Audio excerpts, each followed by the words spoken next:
Assalamu alaikum students. Welcome to the online classes of FEI Navgaon. Class 9th के लिए आज का जो टॉपिक है वो है साइक्लिक क्वाड्रिलेटरल्स।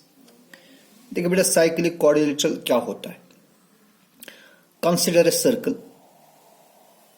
सपोज एक सर्कल है and let's take 4 points, for example A, B, C, D on the circumference of the circle. एक पॉइंट है ऑन द सर्कमफ्रेंस, ये दूसरा पॉइंट है पॉइंट बी, आप कहीं पर भी लीजिए, point C and point D. अब आप इन पॉइंट्स को ज्वाइन करिए। Join A B, B C,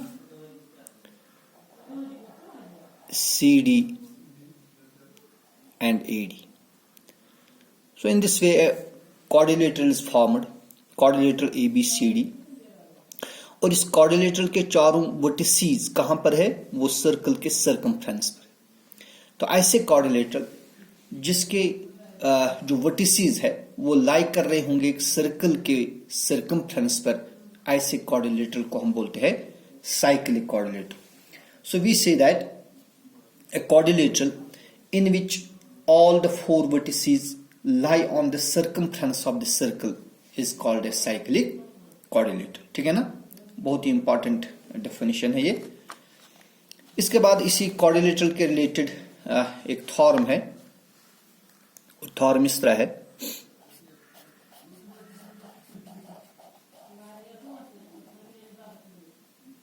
theorem है opposite angles of a cyclic quadrilateral और supplementary.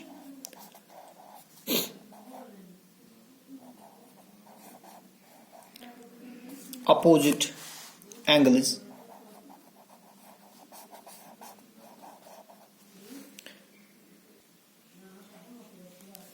of a cyclic quadrilateral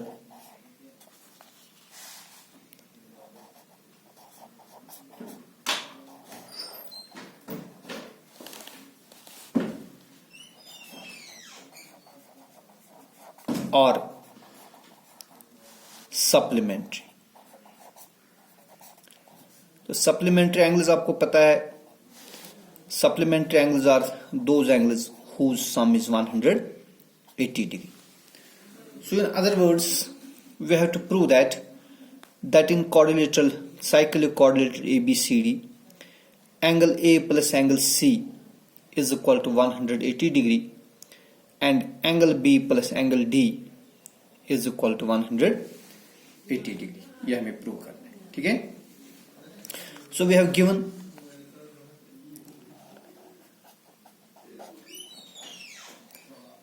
condition है कि ABCD एक साइक्लिक क्वाड्रिलेटरल है, ठीक है जी। गिवन है ABCD is a cyclic quadrilateral. में शॉर्ट में लिखता हूं, आप याद रखेंगे, सी क्यों मैंने लिखा, C Q will mean cyclic quadrilateral, ठीक है। And we have to prove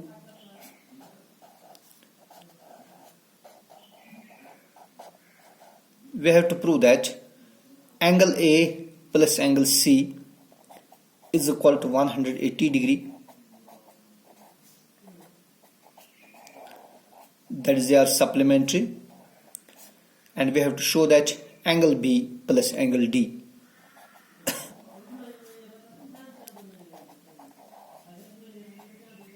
is equal to 180 degree। Okay, देखिए बेटा, हम एक कंस्ट्रक्शन इसमें करेंगे।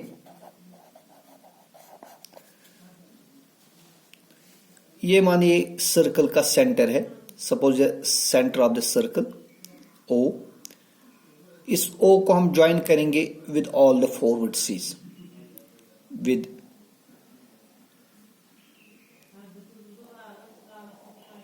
A,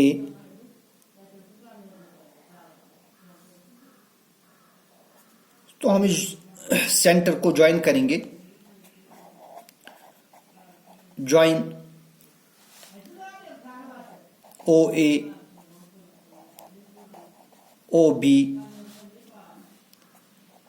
OC एंड OD, चारों वर्टिसेस को हम ज्वाइन कर देंगे। तो बेटा यहां पर कुछ एंगल्स बन गई। देखिए ये है एक एंगल बन गई, इसका मैं नाम रखूंगा एंगल 1। ये एंगल जो है इसका नाम रखूंगा मैं एंगल 2। फिर ये वाली एंगल है, इसका नाम मैं रखूंगा एंगल, इस एंगल का नाम रखेंगे एंगल 3। ये वाली एंगल जो है इसका नाम मैं रखूंगा 5, then 6, this is 5, this is angle 6, angle 7 and angle 8। ठीक है। अब बेटा अगर आप ऑब्जर्व करेंगे इनमें से हर एक ट्रायंगल जो है वो एक आइसोसेलेस ट्रायंगल है। आप ऑब्जर्व करिए, आप ट्रायंगल AOB लीजिए, ये आइसोसेलेस ट्रायंगल है। ट्रायंगल BOC आइसोसेलेस ट्रायंगल है, ट्रायंगल COD आइसोसेलेस ट्रायंगल है और ट्रायंगल DOA आइसोसेलेस ट्रायंगल है। क्यों आइसोसेलेस है? देखिए अगर आप देखेंगे ट्रायंगल AOB में OA and OB they are radii of a same circle, लिहाजा OA OB के बराबर होगा, तो ये बन गया आइसोसेलेस ट्रायंगल। इसी तरह OB OC के बराबर है तो triangle OBC is isosceles triangle, triangle OCD is isosceles triangle क्योंकि उसमें OC OD के बराबर है, and similarly triangle AOD is an isosceles triangle. तो मैं इस तरह लिखूंगा और बाकी ट्रायंगल्स के लिए भी ट्रू है। In triangle AOB OA is equal to OB, OA और OB ये आपस में इक्वल होंगे। क्यों इक्वल होंगे? Because they are radii of a same circle, as these are radii of a same circle. एक ही सर्कल के दो रेडियस है, तो आप एक ही सर्कल के इतनी भी रेडियस लेंगे वो सारे आपस में इक्वल होती। Now you know that angles opposite to equal sides of a triangle are equal. जब ट्रायंगल में दो साइड्स इक्वल होते हैं तो उन इक्वल साइड्स के अपोजिट में जो एंगल्स होती है वो भी इक्वल होती है। अब बेटा OA और OB इक्वल है, लिहाजा OA के अपोजिट में एंगल 2 है, OB के अपोजिट में एंगल 1 है, तो एंगल 1 एंगल 2 के बराबर होगी। So therefore angle 1 is equal to angle 2 as these are angles opposite to equal sides. These are angles opposite to equal sides, लिहाजा ये दो आपस में इक्वल होंगे। तो सिमिलरली आप देखेंगे जो एंगल 3 एंगल 4 के बराबर होगी, क्योंकि ट्रायंगल OBC में OB OC के बराबर है, तो लिहाजा एंगल 3 एंगल 4 के बराबर होगी, एंगल 5 एंगल 6 के बराबर होगी और एंगल 7 एंगल 8 के बराबर होगी। तो लिहाजा मैं लिखूंगा सिमिलरली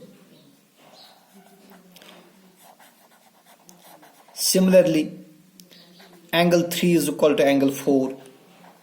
ठीक है जी। Angle 5 will be equal to angle 6। ठीक है। और जो एंगल 7 है वो होगी बराबर एंगल 8 के बराबर। ठीक है। तो एंगल 3 एंगल 4 के बराबर है, एंगल 5 एंगल 6 के बराबर होगी, एंगल 7 एंगल 8 के बराबर होगी, क्योंकि अंदर से जितनी भी ट्रायंगल्स बन रही है सारी की सारी आइसोसेलेस ट्रायंगल्स। ठीक है। अब बेटा हम देखेंगे जो angle sum property of quadrilateral क्या है। Sum of angles of a quadrilateral is 360 degree. Now in quadrilateral ABCD, जो क्वाड्रिलेटरल ABCD है इसमें हमारे पास 4 एंगल्स है। एंगल A है, फिर एंगल B है, और फिर एंगल C है और एंगल D है। Bye angle sum property of quadrilaterals in angles का सम कितना होगा? 360 डिग्री। ठीक है जी।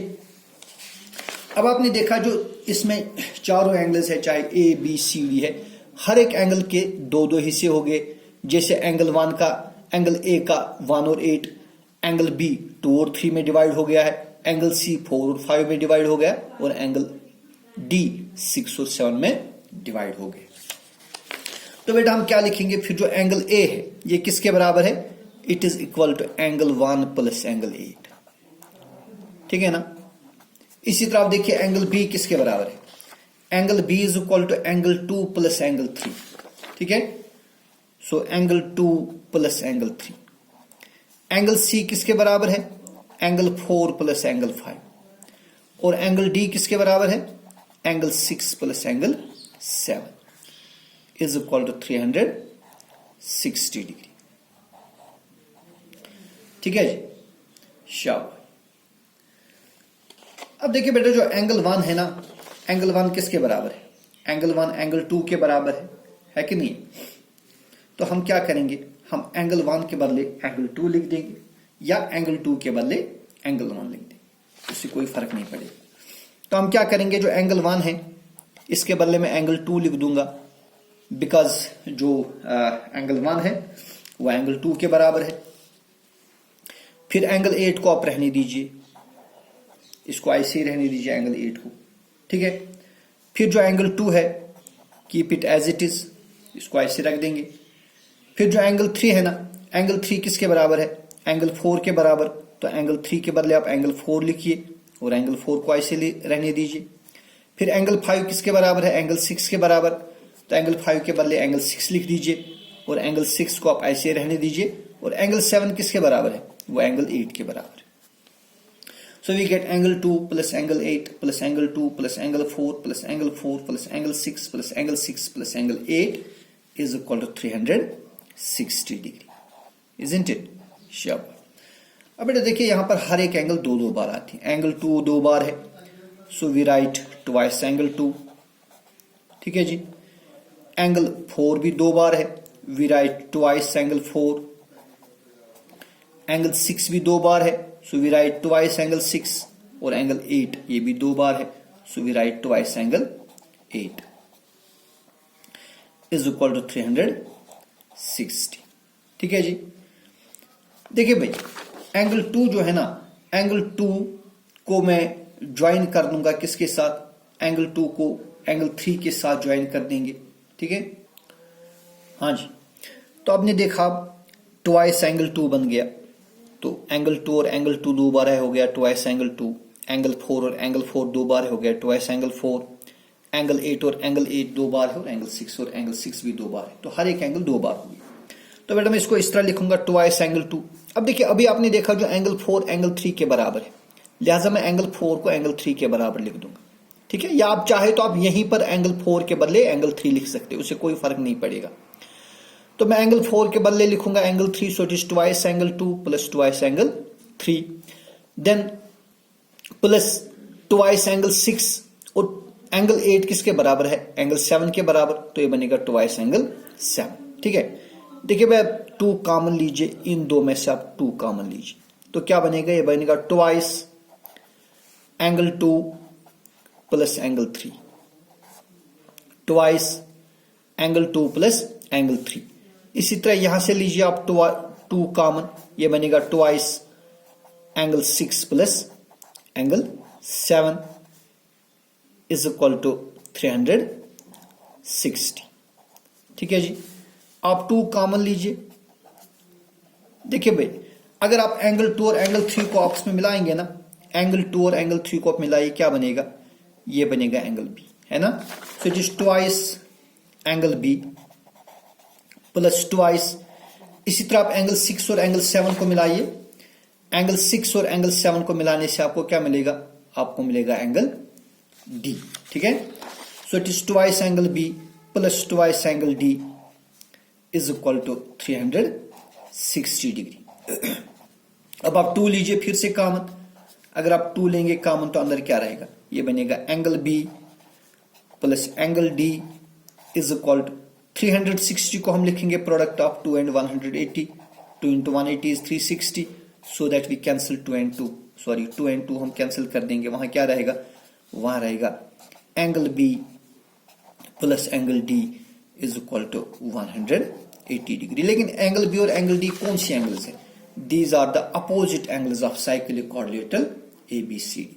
तो सिमिलरली आप सेम प्रोसीजर अप्लाई करके हम निकाल सकते हैं। Similarly we can show that angle A और एंगल ए की जो अपोजिट एंगल है angle C, angle A plus angle C, उनका भी सम होगा 180 degree. So we conclude that opposite angles of a cyclic quadrilateral और सप्लीमेंट्री, ठीक है ना।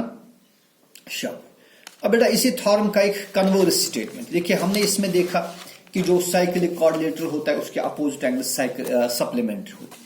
अब इसका कन्वर्स स्टेटमेंट है और वो ये है, if opposite angles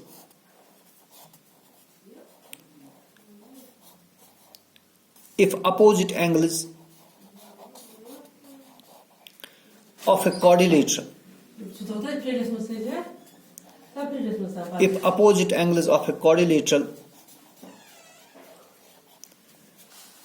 are supplementary,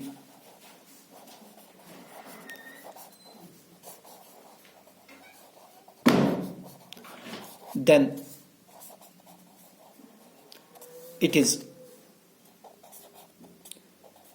a cyclic quadrilateral। अगर किसी क्वाड्रिलेटरल के अपोजिट एंगल सप्लीमेंट्री होंगे, ठीक है, अगर किसी भी क्वाड्रिलेटरल के अपोजिट एंगल्स जो है उनका सम होगा 180, फिर ये क्वाड्रिलेटरल साइक्लिक क्वाड्रिलेटरल होगा। देखिए क्या है, ये हमारे पास एक क्वाड्रिलेटरल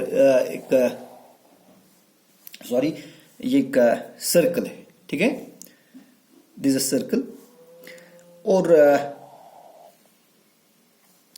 एक क्वाड्रिलेटरल है, क्वाड्रिलेटरल ABCD।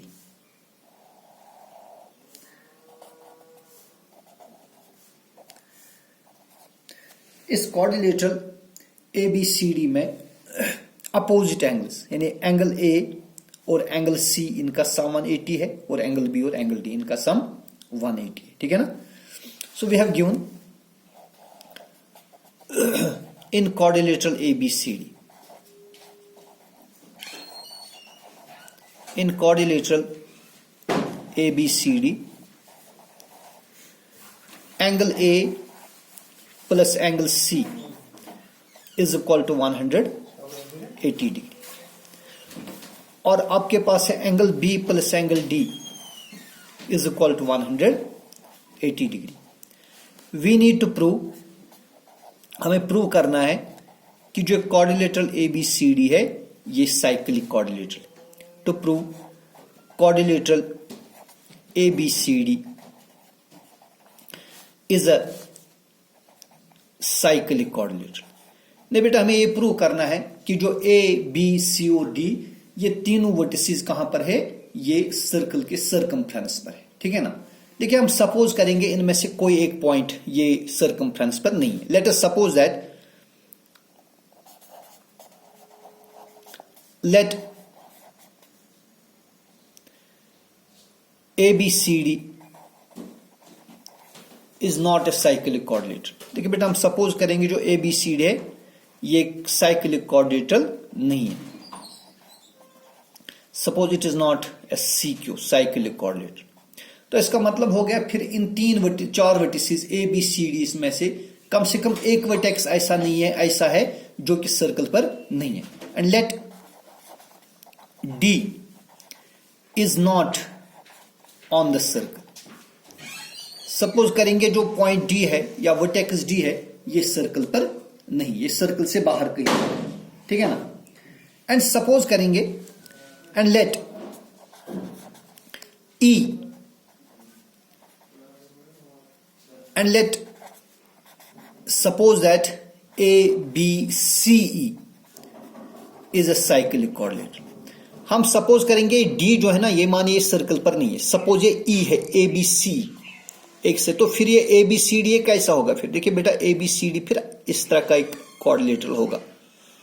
ये ABCD है, क्योंकि D हमने सपोज किया सर्कल पर नहीं है, तो फिर क्वाड्रिलेटरल सर्कल से बाहर हो जो पॉइंट D है या तो सर्कल के अंदर होगा या सर्कल के बाहर होगा, सर्कल पर नहीं होगा। तो मानिए सर्कल के बाहर है, ABCD एक क्वाड्रिलेटरल है जो कि अब साइक्लिक क्वाड्रिलेटरल नहीं है। तो हम एक साइक्लिक क्वाड्रिलेटरल बनाएंगे ABCE, ये E पॉइंट है, यहां पर पॉइंट E है। Suppose ABCE is a cyclic quadrilateral. अब बेटा अभी आपने देखा जो साइक्लिक क्वाड्रिलेटरल के अपोजिट एंगल्स है उनका सम कितना होता है, 180। तो लिहाजा एंगल B और एंगल E का सम कितना होगा, एंगल B और एंगल E, क्योंकि these are opposite angles of a cyclic quadrilateral ABC, तो एंगल B और एंगल E का सम कितना होगा, इनका सम होगा 80 degree because it is cyclic coordinator. कौन साइक्लिक कोऑर्डिनेटर है? ए बी सी।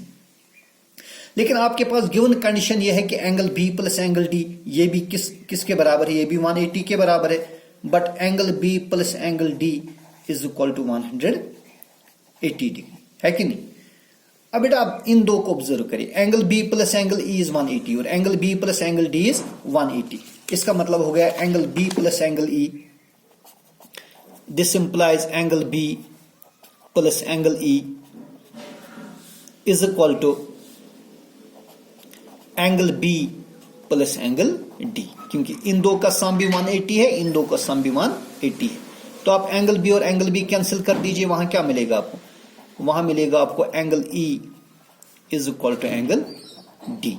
ठीक है, अब आप फिर से ऑब्जर्व करिए, तो आपको मिल रहा है कि जो एंगल ई है, ये वाली एंगल और ये वाली एंगल, इनका सम ये दो एंगल्स आपस में इक्वल है। लेकिन आप देखेंगे बाय ऑब्जर्वेशन, आप देखिए ये किसी भी सूरत में इक्वल नहीं है। This can not be equal, it is not possible. Which is not possible? Which is not possible, ऐसा मुमकिन ही नहीं है। कब तक मुमकिन नहीं है? Unless E and D coincide, जब तक कि ना जो पॉइंट ई और पॉइंट डी ये कोइंसाइड हो जाए, यानी एक ही जगह पर आ जाए। जहां पर पॉइंट ई है वहीं पर पॉइंट डी है, यानी अगर पॉइंट डी है ये तो फिर यहां पर होगा जहां पर ई है, तो अगर डी ई की जगह पर है तो A B C D cyclic coordinator बन गए। ठीक है ना? तो अपनी दो चीजें याद रखनी है, साइक्लिक कोऑर्डिनेटर के जो अपोजिट एंगल्स है उनका सम होता है 180, और अगर किसी कोऑर्डिनेटर में अपोजिट एंगल्स का सम होगा 180, फिर वो कोऑर्डिनेटर होगा साइक्लिक कोऑर्डिनेटर। ये बहुत ही इंपॉर्टेंट टर्म्स है from the examination point of view, तो आप इनको अच्छी तरह से प्रिपेयर करते रहिए। सलाम।